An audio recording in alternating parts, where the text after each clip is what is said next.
Hello, അസ്സാം വലൈക്കും. എല്ലാവർക്കും ഇന്നത്തെ പുതിയ വ്ളോഗിലേക്ക് സ്വാഗതം. എല്ലാവരും സുഖമായിട്ടും സന്തോഷമായിട്ടിരിക്കാമെന്ന് വിചാരിക്കുന്നു. മാഷാ അല്ലാ, അൽഹംദുലില്ലാ, നമ്മളിവിടെ സുഖമായിട്ടിരിക്കുന്നു കേട്ടോ.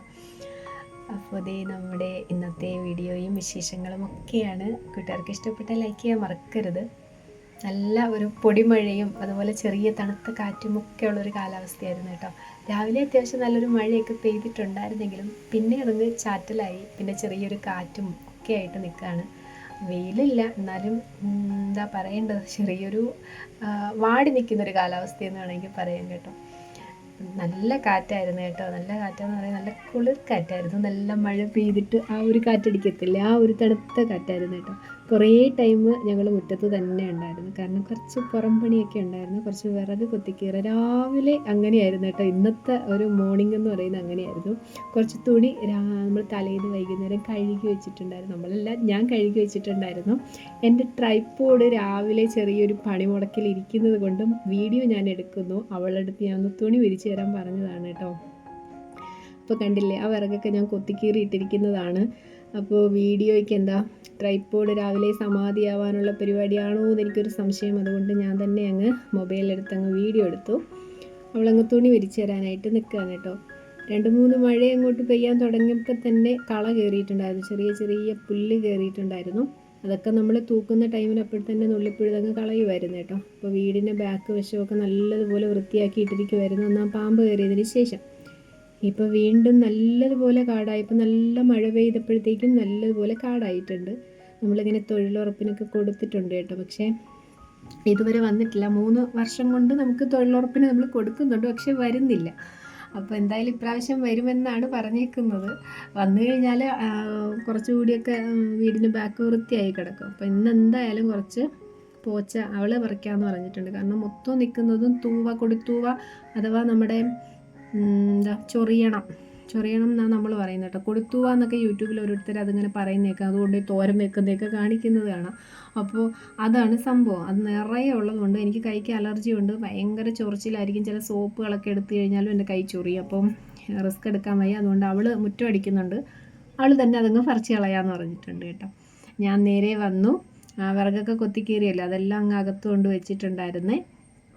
പിന്നെ ഇഡ്ഡലിയാണ് രാവിലെ നമ്മൾ ഉണ്ടാക്കുന്നത്. ഞാൻ മാവൊക്കെ കോരി ഒഴിച്ച് ആദ്യത്തെ ഇത് പുഴുങ്ങി എടുത്തിട്ടുണ്ട്. പിന്നെ ഒരു കട്ടനൊക്കെ ഇട്ടിട്ട് കുടിക്കുകയാണ് കേട്ടോ. കട്ട ഇങ്ങനെ തിളച്ച ചൂടോട് കൂടി ഇട്ട ഉടനെ കുടിക്കാൻ പറ്റത്തില്ല, പല്ലിന് പ്രശ്നമുള്ളത് കൊണ്ട് ഞാനിങ്ങനെ ഇട്ട് വെച്ചിരുന്നു. പിന്നെ സാവധാനം ഒന്ന് ചൂടാറി വരുമ്പോഴാണ് കേട്ടോ ഞാൻ കുടിക്കുന്നത്. അങ്ങനെ ചായയൊക്കെ കുടിച്ചു. അത് കഴിഞ്ഞ് കറി ഉണ്ടാക്കി, ചമ്മന്തിക്കറിയൊക്കെ ആയിരുന്നു കേട്ടോ. ഇനിയിപ്പോൾ കൊച്ചിന് മദ്രസയുള്ള ദിവസമാണ്. അപ്പോൾ കാപ്പിയൊക്കെ കൊടുത്ത് ഇപ്പം പരീക്ഷയായി. 18-ന് തുടങ്ങും കേട്ടോ. എക്സാം 18-നാണ്. കുറച്ച് ദിവസം പനിയൊക്കെ ആയതുകൊണ്ട് തന്നെ പള്ളിയിലും അതുപോലെ സ്കൂളിലും ഒന്നും പോയിട്ടില്ലായിരുന്നു. അപ്പോൾ അതിൻ്റേതായ പഠിത്തക്കുറവും കൂടെ ഉണ്ട് കേട്ടോ. അപ്പോൾ എന്തായാലും കൊച്ചിനെ ഒരുക്കിനി പള്ളിയിൽ കൊണ്ടാക്കാനായിട്ട് പോകും. അപ്പോൾ അതിന് മുന്നേ ഞാൻ കാപ്പിയൊക്കെ കൊടുത്തിട്ടുണ്ടായിരുന്നു. ഞാനും കുടിച്ചു കേട്ടോ. എനിക്ക് നല്ല വിശപ്പുണ്ടായിരുന്നു, അതുകൊണ്ട് ഞാനും കൂടി അങ്ങ് കഴിച്ചിട്ടുണ്ട്. ഇനിയിപ്പം അനിയത്തി പാത്രമൊക്കെ ഒന്ന് കഴുകി പറക്കി ചോറ് വെക്കാൻ വേണ്ടിയിട്ട് കലവും വെള്ളമൊക്കെ വെച്ച് കൊടുത്തു. ഞാൻ അരിയൊക്കെ കഴുകി ഇട്ട് കൊടുത്തു കേട്ടോ. അപ്പോഴത്തേക്ക് ഏകദേശം 9 മണിയാവാനായിട്ട് പോകുന്നുണ്ട്. ഇനിയിപ്പോൾ പള്ളിയിൽ പോയി വന്നതിന് ശേഷമാണ് ഇനി ഉച്ചക്കാലത്തെ കാര്യങ്ങളൊക്കെ ചെയ്യാനായിട്ട്. കുറച്ച് വെയിലെങ്ങാനും വരുവാണെങ്കിൽ എനിക്ക് കുറച്ച് തുണിയും കൂടെയൊക്കെ ഉണ്ട് കഴുകാനായിട്ട് കേട്ടോ. അപ്പോൾ ഞാൻ മോൾക്ക് കാപ്പിയൊക്കെ കൊടുത്ത് അവളെ റെഡിയാക്കിയിട്ട് മദ്രസയിലേക്ക് പോവുകയാണേ.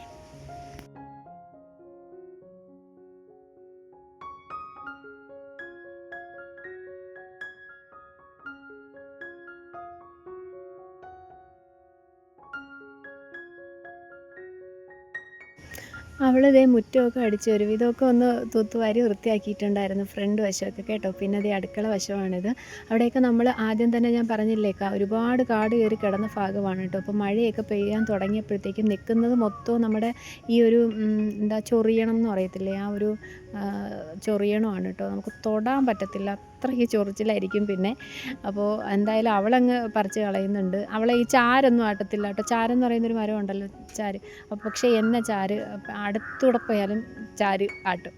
അപ്പോൾ ഇവളിങ്ങനെ അതൊരു പ്രശ്നമല്ലെന്ന് തോന്നുന്നു. പക്ഷെ അവൾ എല്ലാം വൃത്തിയൊക്കെ ആക്കി കേട്ടോ. ആ വശമൊക്കെ നന്നായിട്ട് പോച്ച കയറി കിടപ്പുണ്ടായിരുന്നു. അപ്പോൾ എന്തായാലും അവിടെയൊക്കെ ഒന്ന് വൃത്തിയാക്കി കേട്ടോ. നമ്മൾ ഈ വൃത്തിയാക്കുക എന്ന് പറയുന്നത് മറ്റൊന്നും കൊണ്ടല്ല, എപ്പോഴും ഇഴജന്തുക്കളുള്ള ഒരു ഭാഗമാണ് കേട്ടോ. പണ്ടൊന്നും ഇങ്ങനെ ഇല്ലായിരുന്നേ. ഇപ്പോൾ ഈ കാടും മേടും എല്ലാം തൊഴിലുറപ്പ് ചെയ്ത് ഉള്ളതുങ്ങളെല്ലാം ഇപ്പോൾ ഇങ്ങോട്ട് ഇറങ്ങിയിട്ടുണ്ടെന്ന് തോന്നുന്നു. മല ഏരിയകളിലുള്ള ഇഴജന്തുക്കളൊക്കെ ഉണ്ടല്ലോ, അതെല്ലാം ഇപ്പം നമ്മൾ പണ്ട് കുഞ്ഞുനാളിലൊന്നും ഇങ്ങനൊരു സംഭവം ഞാൻ കണ്ടിട്ടില്ല നമ്മുടെ പ്രദേശത്തൊന്നും. പക്ഷേ ഇപ്പോൾ ദിവസം ഒരു ചെറിയൊരു കുഞ്ഞിനെയെങ്കിലും കാണാറുണ്ട്. അതാണ് അവസ്ഥ. അപ്പോൾ ഇടയ്ക്ക് പെരുമ്പാമ്പ് കയറിയെന്നൊക്കെ ഞാൻ പറഞ്ഞില്ലേ, അത് ഫോറസ്റ്റുകാർ വന്ന് കൊണ്ടുപോയിട്ടുണ്ടായിരുന്നു കേട്ടോ. പിന്നെ അല്ലാതെ ഒരു മൂർഖനെ പിടിച്ചത് നമ്മളിങ്ങനെ അത് വീഡിയോ ആക്കിയിട്ടുണ്ടായിരുന്നല്ലോ. അതിന് മുന്നേ ഒരു വീടിൻ്റെ കോഴിക്കൂടിനകത്ത് നിന്നിട്ടാണ് ഈ ഒരു പെരുമ്പാമ്പിനെ കിട്ടിയത് കേട്ടോ. അത് അവർ കാണാതെ പട്ടി കുരയ്ക്കുന്നത് കേട്ട്, അതായത് കോഴിയില്ല, പക്ഷേ അതിൽ മുയലുണ്ടായിരുന്നു. മുയലിൻ്റെ ആ ഒരു സ്മെല്ല് വന്നാലും ഈ ഇതുങ്ങൾ വരുമെന്നാട്ടോ പറയുന്നത്. അപ്പോൾ മുയലുള്ളത് കൊണ്ട് മുയലിനെ തിന്നാൻ വേണ്ടി വന്നതായിരുന്നു അത്. അതുകൊണ്ട് അന്ന് അതിനെ കിട്ടി. അതൊരു 9 കിലോയോ അങ്ങനെ ഉണ്ടായിരുന്നു കേട്ടോ. അപ്പോൾ അതിനെ അവർ കൊണ്ടുപോയിട്ടുണ്ടായിരുന്നു. ആ 9 കിലോ ഉള്ളത് തന്നെ കുഞ്ഞായിരുന്നു കേട്ടോ അതിൻ്റെ. അപ്പോൾ അവർ പറഞ്ഞിട്ടുണ്ടായിരുന്നു ഇതിൻ്റെ കൂട്ടത്തിൽ എന്തായാലും ഇത് ഒറ്റയ്ക്ക് കിടക്കത്തില്ല, അപ്പോൾ ഇതിൻ്റെ കൂട്ടത്തിലുണ്ട്, അത് എത്രയും വേഗം കണ്ടുപിടിക്കണം, ഈ പരിസരത്ത് തന്നെ കാണുമെന്ന് പറഞ്ഞിട്ടുണ്ട്. അപ്പം അന്ന് ഈ പശുക്കൾക്കും ആടിനും ഒക്കെ തോല് അറക്കാൻ വേണ്ടി പോകുന്നവർ ഒരാൾ കണ്ടിട്ടുണ്ടായിരുന്നു ഇത്. പക്ഷെ അവർ പേടിച്ച് അവർ പോയി. അവരത് പുറത്ത് പിന്നെയാണ് പറഞ്ഞത് കേട്ടോ. എല്ലാന്നുണ്ടെങ്കിൽ അന്ന് അതിനെ പിടിക്കായിരുന്നു, അവർ ഫോറസ്റ്റുകാർ വന്നിട്ട് അതിനെ പിടിച്ചേനായിരുന്നു. പക്ഷേ അന്ന് അത് പറ്റിയില്ല. അപ്പോൾ ഇതിങ്ങനെ കറങ്ങി കറങ്ങി നടക്കുകയാണ് കേട്ടോ. ഇപ്പോൾ നമ്മൾ ഈ കാടും കൂടെ ആണെങ്കിൽ ഇതിനൊക്കെ പെട്ടെന്ന് കയറി കിടക്കാൻ പറ്റിയ ഒരു സൗകര്യമാവുമല്ലോ. അതുകൊണ്ട് നമ്മളിപ്പോൾ കാട് കയറാതിരിക്കാനാണ് നോക്കുന്നത്. ഇടയ്ക്ക് നമ്മൾ വിഷം അടിച്ചിട്ടുണ്ടായിരുന്നു. എന്തോ മരുന്ന് ഇങ്ങനെ തളിക്കുമ്പോഴത്തേക്കും ഈ ഉള്ള ഇലകളെല്ലാം കരിഞ്ഞു പോകുമായിരുന്നു കേട്ടോ. ഈ ഒരു കാടൊക്കെ അങ്ങ് കരിഞ്ഞു പോകുമായിരുന്നു. അപ്പോൾ അത് കഴിഞ്ഞിട്ട് പിന്നെ മഴയായപ്പോഴാണ് വീണ്ടും ഇപ്പോൾ കാട് കയറിയത്. അങ്ങനെ എന്തായാലും കുറച്ചൊക്കെ നമുക്ക് പറ്റുന്ന രീതിയിൽ നമ്മളെ പരിസരമൊക്കെ നമ്മൾ വൃത്തിയാക്കി എടുക്കുന്നുണ്ട് കേട്ടോ. അങ്ങനെ ഞാൻ കൊച്ചിനെയും കൊണ്ട് പള്ളിയിലൊക്കെ ആക്കിയിട്ട് ഞാൻ കയറി വന്ന് എൻ്റേതായ ജോലികൾ ഞാനിവിടെ നടത്തിക്കൊണ്ടിരിക്കുന്നുണ്ട്. ഇന്നലത്തെ മഴയിൽ ദേ ഒരു വാഴ കുലച്ചത് നല്ല ഒരു പൂവൻ കൊലയായിരുന്നു കേട്ടോ. അതായത് ഞാലിപ്പൂവിൻ്റെ കൊലയായിരുന്നു, പക്ഷെ അത് ഒടിഞ്ഞ് വീണിട്ടുണ്ട്. അങ്ങനെ വാഴയുടെ നടുക്ക് വെച്ച് ഇങ്ങനെ ചീഞ്ഞതുപോലെ ആയി അങ്ങ് ഒടിഞ്ഞതാണേ. അങ്ങനെ അപ്പുറത്തെ വീട്ടുകാർ പറഞ്ഞപ്പോഴാണ് നമ്മൾ താഴോട്ട് പോയി നോക്കിയത്. അപ്പം നമ്മളിങ്ങ് എടുത്തുകൊണ്ട് വന്നിട്ടുണ്ട്. തോരൻ വെക്കാൻ പാകത്തിനായിട്ടുണ്ട് കേട്ടോ. അതായത് വിരിഞ്ഞ് വരുന്നതല്ലേ ഉള്ളൂ, വലിയ ഇതായില്ല, തുടക്കമാണ്. പക്ഷേ ഞാനത് എന്തായാലും തോരൻ വെക്കും, ഇവിടെ വെക്കാറുണ്ട്. നല്ല കറിയായിരിക്കും, നമ്മളത് കുറച്ച് നേരം വെള്ളത്തിലിട്ടാൽ മതി കേട്ടോ.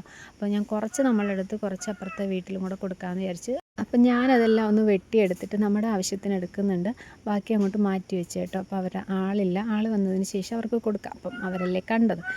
അങ്ങനെ ഞാൻ കുറച്ച് പച്ച വെളിച്ചെണ്ണയൊക്കെ കയ്യിലൊന്ന് തടവുന്നുണ്ട്. വേറെ ഒന്നുമല്ല, നല്ലതുപോലെ കറയായി കേട്ടോ. ഇതിൻ്റെ ഒരു കറ നമുക്ക് എവിടെയെങ്കിലും ഡ്രസ്സിലൊക്കെ ആയിക്കഴിഞ്ഞാൽ പിന്നെ പോകത്തേയില്ല. അപ്പോൾ എന്തായാലും ഞാൻ അതൊക്കെ അങ്ങോട്ട് മാറ്റി വെച്ചു. കുറച്ച് തേങ്ങയൊക്കെ തിരുവി മീൻകറിയുടെ കാര്യങ്ങളെല്ലാം അവിടെ റെഡിയാക്കി. പിന്നെ ആ കായുടെ ആ ഒരു മേൽപ്പുറം ഉണ്ടല്ലോ, ചെറുതായിട്ടൊന്ന് വൃത്തിയാക്കിയിട്ടുണ്ട്, വലുതായിട്ട് നമ്മൾ ആ തൊലി കളയേണ്ട ആവശ്യമൊന്നും. പിന്നെ മീനൊക്കെ വെട്ടി തേച്ച് കഴുകി മീൻകറി അടുപ്പിലോട്ടാക്കി. അത് കഴിഞ്ഞ് മീൻ കുറച്ച് പൊരിക്കാൻ വേണ്ടി വരഞ്ഞെടുത്തു. പിന്നെന്താ, ചെറിയ പാരക്കുഞ്ഞുങ്ങളായിരുന്നു കേട്ടോ മീൻ. പിന്നെ കായൊക്കെ വന്ന് അരിഞ്ഞ് കുറച്ച് നേരം വെള്ളത്തിലൊക്കെ ഇട്ട് വെച്ച് അതിൻ്റെ കറയൊക്കെ പോക്കിയതിന് ശേഷം പിന്നെ ഞാൻ കുറച്ച് തേങ്ങയുടെ അരപ്പൊക്കെ തിരുമിയിട്ട് അരച്ചിട്ട് കൊടുത്തിട്ടുണ്ടായിരുന്നു. അതുപോലെ തന്നെ കുറച്ച് വെള്ളവും കൂടെ ഒഴിച്ച് നേരെ അങ്ങ് അടുപ്പിലോട്ട് വെച്ച് ലേശം ഉപ്പും കൂടെ ഒക്കെ ഇട്ട് കേട്ടോ. അപ്പോൾ ദേ ഒരുവിധം ഒന്ന് വെന്ത് വന്നപ്പോൾ കുറച്ച് പച്ച വെളിച്ചെണ്ണയും കരിവേപ്പിലയൊക്കെ ഇട്ട് കൊടുക്കുന്നുണ്ട്. അപ്പം വലിയ ടേസ്റ്റ് ഇല്ലായിരുന്നു കേട്ടോ, കാരണം ഒരുപാട് നല്ല ഒരു തോരൻ പരുവമൊന്നും ആയി വന്നില്ലല്ലോ കായ. വെറുതെ കളയണ്ട എന്ന് വിചാരിച്ചിട്ട് ഞാനെടുത്ത് തോരനാക്കി എടുത്തതാണ് കേട്ടോ.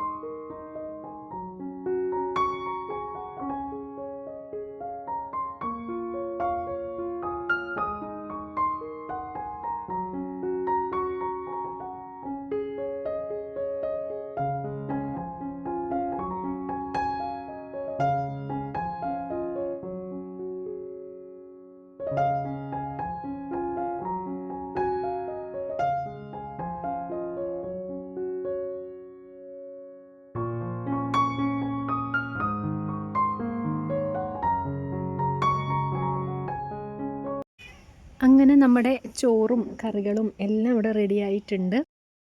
അത് കഴിഞ്ഞ് പിന്നെ പ്രത്യേകിച്ച് ജോലികളൊന്നുമില്ലായിരുന്നു കേട്ടോ. പിന്നെ നല്ല മഴ അങ്ങോട്ട് പെയ്യാൻ തുടങ്ങി.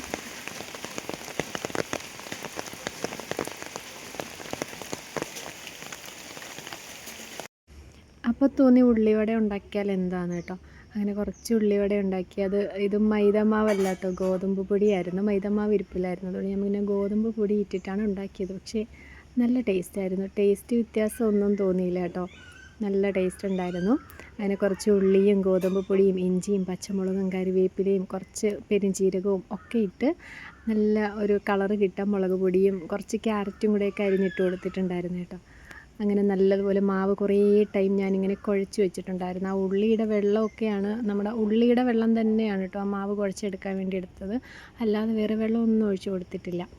അങ്ങനെ നല്ല ചൂട് ഉള്ളിവടയും കൂടെയൊക്കെ ഉണ്ടാക്കി ഒരു കട്ടൻ ചായയും കൂടെയൊക്കെ ഇട്ടിട്ട് നമ്മൾ കുടിച്ചു. അപ്പോൾ ഇന്നത്തെ വീഡിയോയും വിശേഷങ്ങളും എല്ലാം ഇത്രയൊക്കെ തന്നെ ഉള്ളൂ. ഉള്ളിവടയ്ക്ക് ഷേപ്പൊന്നുമില്ല കേട്ടോ, കാരണം ഗോതമ്പ് പൊടിയല്ലേ, നമുക്കിങ്ങനെ ഒരു പൊട്ടിപ്പോകുന്നുണ്ടായിരുന്നു. ഇങ്ങനെ എന്താ പറയേണ്ടത്, ഒരു ഷേപ്പിൽ നമുക്ക് എടുക്കാൻ പറ്റിയില്ല. അതുകൊണ്ട് ഞാനിങ്ങനെ നുള്ളി അങ്ങ് ഇട്ട് കൊടുത്തു. ആദ്യം 2-3 ഷേപ്പാക്കാൻ നോക്കി, പക്ഷേ പാളിപ്പോയി, അതുകൊണ്ട് പറ്റിയില്ല. പക്ഷേ നല്ല ടേസ്റ്റ് ഉണ്ടായിരുന്നു കേട്ടോ. ഉള്ളിവടയുടെ അതേ ടേസ്റ്റ് തന്നെയാണ്, മാവിൻ്റെ വ്യത്യാസം മാത്രമേ ഉള്ളൂ. അപ്പോൾ ഇന്നത്തെ വീഡിയോയും വിശേഷങ്ങളും എല്ലാം ഇത്രയൊക്കെ തന്നെ ഉള്ളൂ. ഇഷ്ടപ്പെട്ടാൽ ലൈക്ക് ചെയ്യുക. നമ്മുടെ വീഡിയോ ആദ്യമായി കാണുന്നവർ ചാനൽ ഒന്ന് സബ്സ്ക്രൈബ് ചെയ്യുക, സപ്പോർട്ട് ചെയ്യുക, ഹൈപ്പ് ചെയ്യുക മറക്കണ്ട. അപ്പോൾ നമുക്ക് നാളെ മറ്റു വിശേഷങ്ങളൊക്കെ ആയിട്ട് കണ്ടുമുട്ടാം. അതുവരേക്കും എല്ലാവർക്കും നല്ലൊരു ദിവസം ആശംസിക്കുന്നു. അസ്സലാമു അലൈക്കും. ബൈ.